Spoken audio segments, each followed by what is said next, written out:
سلام دوستان، امروز میخوام یک برنامه برای درفت موبایل بهتون معرفی کنم، پس این ویدیو رو تا آخر ببین. لایک، کامنت و سابسکرایب فراموش نشه. در قسمت اول برنامه چالش ها رو برای شما نمایش داده و میتونید از قسمت زیر اون کارت های خودتون رو ببینید که کارت های مختلف بازی رو این برنامه داره.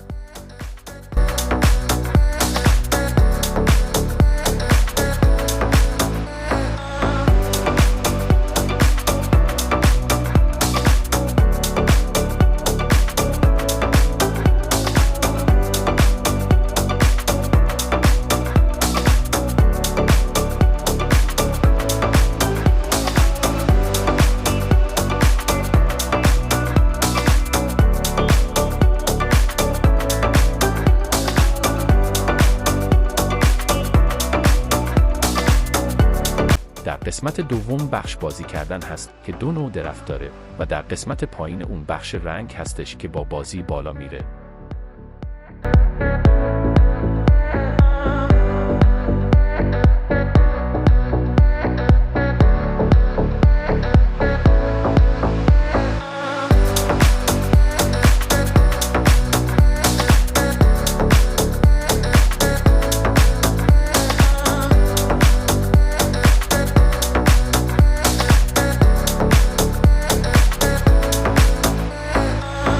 در قسمت‌های بعدی به ترتیب بخش اسطور یا همون پک ها هستش و در بخش بعدی خرید و فروش ها هستش.